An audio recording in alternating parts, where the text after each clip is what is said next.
વ્યસનનું દૂષણ દરેક સમાજમાં વ્યાપી ગયું છે। એવામાં સમાજનો નાગરિક તેમાંથી સંપૂર્ણ મુક્ત થાય એ માટેના પ્રયત્ન હાથ ધરાઈ રહ્યા છે। ગુરુજી મધુકર રાવ મહારાજના આશીર્વાદથી આશાનગર ખાતે એક મંદિરનું નિર્માણ થયું હતું। કાર્યક્રમમાં ઉપસ્થિત મધુકર ભાવરાવ ખોડે કાર્યક્રમ અંતર્ગત જણાવ્યું કે સુરતમાં એક ભાગવત કથાનું આયોજન કરાયું હતું, જેનો મુખ્ય મુદ્દો વ્યસન અંતર્ગતનો હોય, સમાજમાં વ્યાપી ગયેલ વ્યસનમાંથી સમાજ મુક્ત થાય તેવા આશય સાથે સમગ્ર કાર્યક્રમનું આયોજન કરાયું। આ ઉપરાંત મધુકરભાઈ ગુલેનની 15મી પુણ્યતિથિને લઈને શ્રદ્ધાંજલિનો કાર્યક્રમ પણ યોજાયો હતો। નામ પ્રવીણ મધુકર છે। ખોડે મહારાજ ખરાટા મહારાજ તરીકે ઓળખાય છે અને વ્યસન મુક્તિ પર એ ધ્યાન આપે છે કે તમે રામનું નામ લીધું ચાલે, પહેલાં તમે વ્યસનમાંથી બહાર આવી જાઓ, દારૂ છે એ બધી વસ્તુ છોડો, તમાકુ છોડો અને આગળ વધો, જેથી તમારું જીવન એમ જ સુખમય થઈ જશે। તમારે કોઈ એના માટે કોઈ બહુ વધારે ભક્તિની જરૂરત નથી। પહેલાં વ્યસનથી દૂર જાઓ એટલે તમે માઇનસમાંથી તમે ઝીરો પર આવો, પછી તમારે આગળ વધવાનું છે। ઘણા બધા હજારો લોકોને માનસ સેવા મુક્ત કરાવ્યા છે અને અહીંયા સુરતમાં પણ આવે છે દર વખતે। આ વખતે બી આવ્યા છે તો ઘણા બધા વ્યસનમાંથી મુક્ત થાય છે। એટલે પોતાનું બી ભલું થાય, સમાજનું ભલું થાય, દેશનું ભલું થાય, એ મહત્ત્વનું છે। ચાલો તારે મળીએ। હા, આજે 23/9/2006 મધુકરભાઈ ગુલ્લાને ગુજરી ગયેલા, આજે અમને 15 વર્ષ પૂરા થયા છે।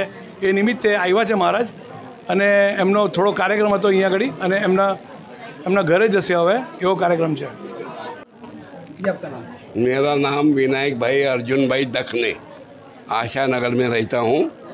और यहाँ जो मंदिर बांधा है हमने पंडितनाथ भगवान का, तो हमारे गुरुजी जो है मधुकर राव खोड़े जी महाराज, इनके आशीर्वाद से ये सब बंधा हुआ हो गया।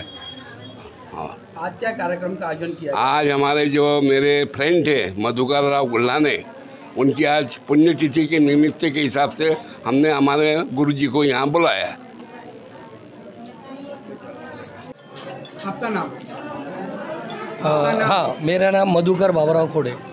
मधुकर भाई, कौन सी जगह पे क्या कार्यक्रम का आयोजन किया गया? हाँ, आज इस जगहों पर आयोजन करने का कारण, यहाँ पे एक भागवत कथा हुई थी और उस भागवत कथा में इस मंडल ने वो कार्यक्रम का आयोजन किया था।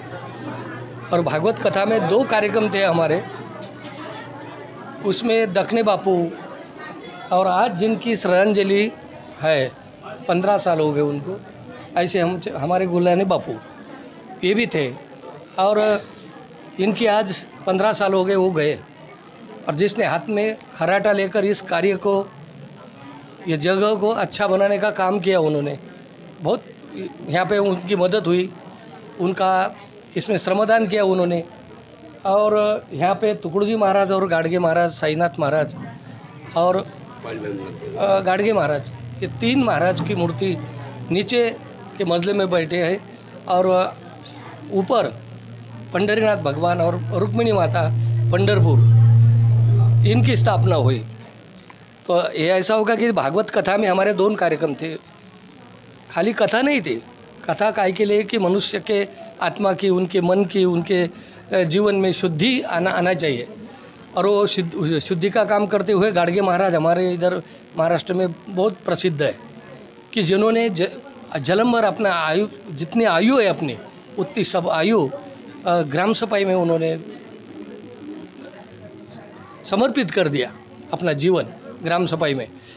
तो ग्राम सफाई करने का क्या कारण? तो आज तो योगायोग से उनको तो 60-70 साल हो गए, 100 साल हो गए उनको जाने को, लेकिन आज उसकी कितनी कीमत है कि चेत गया है भारत दुख से आग बुझाना मुश्किल है। शुद्ध रहने का समय आज आ गया, हाथ धो के रोटी खाने का, बाहर घूमने का। उन्होंने तो उस समय पर बहुत ही ग्राम सफाई किया, क्योंकि उनको त्रिकालिक ज्ञान होते रहता संतों को, आगे उनके समझ में आता हमेशा के लिए शुद्धि की आवश्यकता है। मनुष्य शुद्धि के सिवा जी नहीं सकता। फिर उन्होंने हाथ में खराटा लेकर हमारे साथ में हमारा कार्यक्रम था यहाँ 2, एक व्यसन मुक्ति और एक ग्राम स्वच्छता अभियान। व्यसन मुक्ति के अंदर आपने कितने लोगों को व्यसन मुक्त किया हुआ? वो तो कुछ आंकड़ा बोलते नहीं आता, लेकिन यहाँ बॉटल लेके और तंबाकू लेके लाइन लगती थी, ये तुम्हारे सूरत में भी। और वो सब जने अगर नहीं रहेंगे तो कुछ लोगों को लगता था कि ये सब जने प्रबोधन से उनका दिल, हमारे पास कोई औषध नहीं, कोई दवा नहीं थी। ये सब लोग हमारे साथ में ग्राम सभाएं करते और उनका मन परिवर्तन होकर वो बोलते थे, हम गाडगे महाराज का उनको कहते कि तुकडोजी महाराज ने झाला घर का कसा व्यसनात, उठ रे उठ तरुणा देहात, ये ऐसे भजन बोले, हिंदी में कुछ बोले, क्या किया तूने जीवन गमा दिया, जिसको पाना था उसको तो खो गया, म्हणून मानव सुन ले बात, व्यसन को छोड़ दे सारे। ऐसा उपदेश उन्होंने किया और उनका घसा फट गया। उनको भी कैंसर होगा, जो तुकडोजी महाराज बोलते हैं, हम इनकी मूर्ति है आपके सामने। तो उन्होंने व्यसन मुक्ति का ही काम किया, खर्रा खाओ मत खाना, शराब नहीं पीना चाहिए, दुर्व्यसन नहीं करना चाहिए, और अपने देश का आओ सुंदर देश बनाए, अपना सुंदर देश बनाए, हे सर्वधर्म पंथ सांप्रदाय, बहुत ही उपदेश दिया उन्होंने।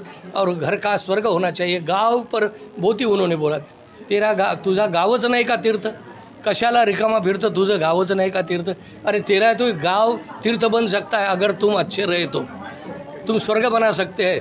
ऐसा संदेश देने वाले तुकडोजी महाराज, उनका घसा फट गया। तो हम बोलते थे कि उनका घटा फट गया अपने लिए, तो तुम्हारा घसा फटने को नहीं होना, खर्रा खा के शराब पी के तुम्हारे लीवर खराब हो जाएंगे। तो उनका वो बोलते थे कि डॉक्टर को कि अगर मेरा अकेले का घसा खराब हो जाएगा, लेकिन ये बोलने से और ये परिवर्तन से, कार्य से हजारों लोगों का गले में कैंसर नहीं होगा, वो शराब छोड़ देंगे, व्यसन छोड़ देंगे, तो उनका जीवन अच्छा हो जाएगा, उनके बाल बच्चे का जीवन अच्छा हो जाएगा। इसीलिए उन्होंने ये कार्य किया है। वैसे गाडगे बाबा एक बार घर छोड़ दिया तो बाद में घर को गए नहीं थे, वो सभी छोड़कर उन्होंने अपना जीवन समाज के लिए खर्च किया। ऐसे हमारे गाडगे महाराज, तुकडोजी महाराज, जलाराम बाबा जैसे बड़े बड़े संत हैं, वो सब। ब्यूरो रिपोर्ट, चैनल आई विटनेस, सूरत।